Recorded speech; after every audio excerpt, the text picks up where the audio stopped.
الحمد لله رب العالمين والصلاة والسلام على رسول الله سيدنا محمد وعلى آله وصحبه أجمعين. الله تعالى நாம் செய்த பாவங்களை எல்லாம் மன்னிப்பானாக.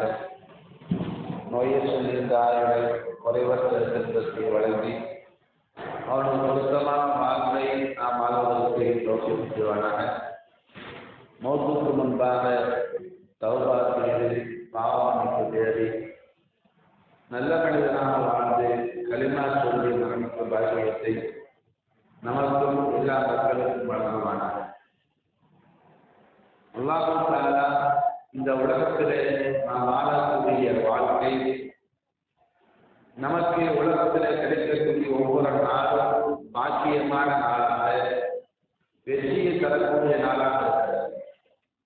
ஒரு மனிதன் மௌத்து வருகின்ற பொழுது அவன் அமல் செய்வதற்கான வாய்ப்பை கேட்டால் அல்லாஹ் கொடுக்கிறான். மௌத்தாகி மன்னரைக்கு சென்ற பின்பு நம்மால் அமல் செய்ய முடியாது. மரணத்திற்கு பின்னால் நம்மால் எந்த புண்ணியத்தையும் தேடிக்கொள்ள முடியும். எனவே வாழக்கூடிய இந்த வாழ்க்கையை நாம் சந்திக்கிற ஒவ்வொரு நாளையும் பயன்படுத்திக் கொண்டு நம்மால் இயன்ற நற்காரியங்களை நம்மால் இயன்ற புண்ணியங்களை நாம் தேடிக்கொள்ள வேண்டும். எந்த ஒரு நன்மைகளையும் எந்த ஒரு நற்காரியத்தையும் நாம் சாதாரணமாக நினைத்து விட்டுவிடக்கூடாது. பெரிய அமல்களையும் செய்ய வேண்டும், சின்ன சின்ன புண்ணியங்களையும் நாம் தேடிக்கொள்ள வேண்டும். சில பெரிய நற்காரியங்களை செய்வார்கள், அதை பெரிதாக நம்புவார்கள். ஆனால் அவர்கள் பெரிதாக நம்பி பெரிதாக எதிர்பார்த்து அவர்கள் செய்யக்கூடிய பெரிய வணக்கங்களால் சில பேருக்கு அல்லாஹ்வுடைய அருள் கிடைக்காமல் போகலாம். சில சமயத்தில் நாம் சில அமல்களை சில நன்மைகளை சின்ன அமல் தானே, சின்ன நற்காரியம் தானே, இதனால் என்ன கிடைக்கப் போவது என்று நினைத்து அந்த வாய்ப்பை அந்த காரியத்தை நாம் செய்யாமல் அடுத்தவருக்கு விட்டு கொடுப்போம். இது ஒரு சின்ன நன்மை, இதில் என்ன நமக்கு கிடைக்க போகுது என்று அடுத்தவர்களுக்கு நாம் எதை விட்டு கொடுக்கிறோமோ அதிலே நமக்கு அல்லாஹ் கிடைக்கிறது. எனவே எந்த பெரிய அமல் சிறிய அமல் இதை விடக்கூடாது. அதே போல பாவங்கள் பெரிய பாவத்துக்கும் பயன்படணும், சின்ன பாவத்துக்கும் பயன்படும். வரலாற்றில ஒரு அருமையான நிகழ்ச்சி ரூஹுல் பயான் என்ற கிதாபிலே பார்க்கிறோம். அபூ மன்சூர் ரஹ்மத்துல்லாஹ் மிகப்பெரிய மாமேதியாக வாழ்ந்தவர் அபூ மன்சூர். இந்த அபூ மன்சூர் 70 ஆண்டு காலக உலகத்தில் வாழ்ந்தார். மரணத்திற்கு பின்னால் அவருடைய ஆத்மா அல்லாஹ்விடம் சென்ற பொழுது அபூ மன்சூர் ரஹ்மத்துல்லாஹ் அவர்களிடத்திலே அல்லாஹ் கேட்டான், அபூ மன்சூரே,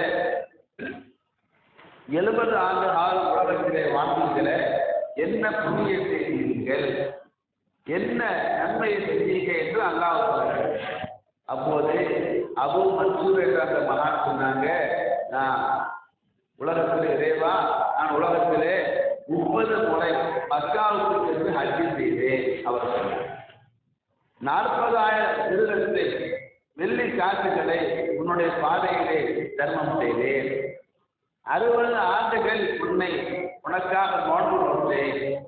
60 ஆண்டுகள் 20 நாள் தொழுதேன் என்பதாக அவர் சொல்ல பொழுது அல்லாஹ் சொன்னார், இந்த ஹஜ்ஜி, நோன்பு, தர்மம், வணக்கம் எல்லாமே சிறந்த அமல்கள் தான், உயர்ந்த கொடியங்கள் தான், அதில் எந்த சந்தேகமும் கிடையாது. ஆனால் உனக்கு நான் கிடைத்தது, ஒன்றை நான் பொறுப்பிக் கொண்டது இந்த அமல்களை கொண்டு அல்ல. ஹஜ்ஜை வைத்து என் அன்பு உனக்கு கிடைக்கவில்லை, நோன்பை கொண்டு நெருக்கம் உனக்கு கிடைக்கவில்லை, உன்னுடைய தொழுகையை கொண்டோ செய்த தர்மத்தை கொண்டோ உன்னை நான் நேசிக்கவில்லை. மாறாக நீ ஒரு புண்ணியத்தை செய்தாய், அது ஒரு சின்ன புண்ணியம்தான், அந்த சின்ன புண்ணியத்தை வச்சு தான் உன்னை நான் நேசித்தேன். அவங்களுக்கு ஆச்சரியமா இருக்கு, அல்லாஹ்வே அப்படி நான் என்ன செஞ்சேன்?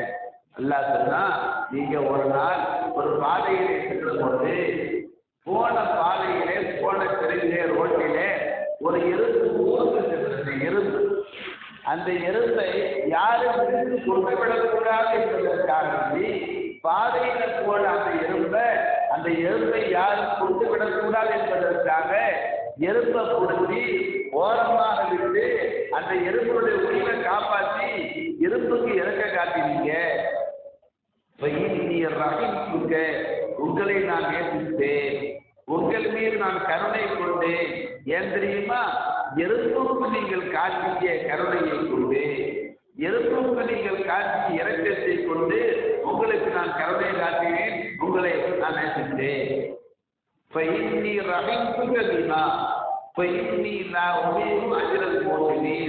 உபகாரம் செய்யக்கூடியவர்கள் என்ன உபகாரத்தை செஞ்சாலும் அது பெருசோ சிறந்தோ உபகாரத்தினுடைய நன்மையை நான் இப்பொழுதே வீணாக்க மாட்டேன் என்பதாக அல்லாஹ் நாம் பாருங்க. ஒரு எறும்புக்கு இறக்கம் காட்டுவது பெரிய காரியமா? எறும்புக்கு காட்டி இறக்கத்தை இறைவன் அவருக்கு கிடைத்ததாக இந்த நிகழ்ச்சியிலே நாம் பார்க்கிறோம். அதே போல அல்லாமா ஹசன் ரஹ்மா சொன்னாங்க, அல்லாஹ் தஆலா சொர்க்கவாசிகளுக்காக வேண்டி படைத்திருக்கக்கூடிய பெண்கள் தான் சூரியன் பெண்கள் என்று சொல்லலாம். கண்ணடை என்பது அவர்களுக்கான பெயர். அல்லாஹ் தஆலா சொர்க்கத்திலே வாழக்கூடிய ஆண்கள் அவர்கள் மகிழ்ச்சியாக வாழ்வதற்காக வேண்டி சில விசேஷமான பெண்களை அல்லாஹ் தஆலா படைத்திருக்கிறார். ஒரு நாள் அந்த பெண்களை பற்றி சொல்றார். அவங்களுக்கு பேரு சூரத்தி, கண்ணடை என்பது அவங்களுக்கு பேரு.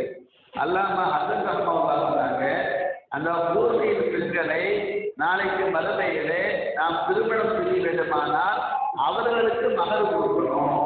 உலகத்துல ஒரு ஆணு ஒரு பெண்ணை கல்யாணம் பண்ணுறதுக்கு திருமண நன்கொடை கொடுப்பதை போல மறுமையிலே ஒரு சொர்க்கவாசி அல்லாஹ் தஆலா சொர்க்கவாசிகளுக்காக படைத்திருக்கிற பூர்வீக பெண்களை திருமணம் செய்வதற்கு சொர்க்கத்துக்கு நாம கொடுக்கக்கூடிய சொர்க்கத்தில் வரக்கூடிய பெண்களுக்கு நாம கொடுக்கிற மகனை என்ன தெரியுமா?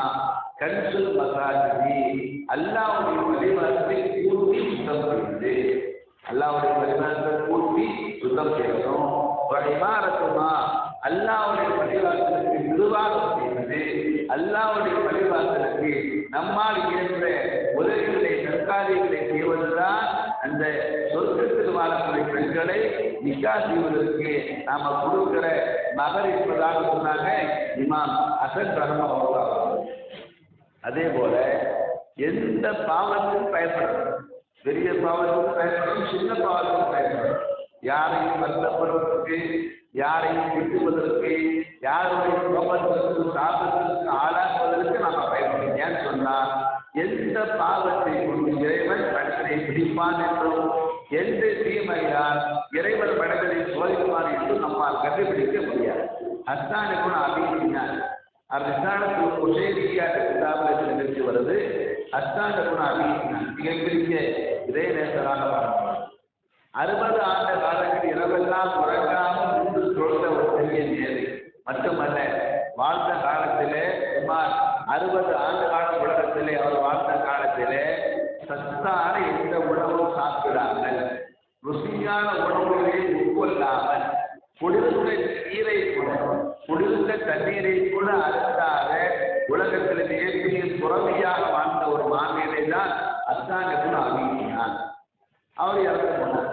மரணத்துக்கு பின்னால அவருக்கு தெரிஞ்ச சில பேர் அவரை கணவரம் பாடம் தான் வந்தீங்க, எல்லாம் உங்களுடைய செஞ்சா மரணத்திற்கு பின்னால உங்க ஆன்மா உங்களுடைய மறுவுலகம் வாழ்ந்து எப்படி அமைஞ்சி என்று கேட்ட பொழுது அஸ்தான் சொன்னாரு, எவ்வளவோ அமல் செஞ்சேன், ஆனா ஒரு பாவத்தை செஞ்சேன். அந்த பாவத்தினால என்னால சொர்க்கத்துக்கு உள்ள இன்னும் போக முடியல.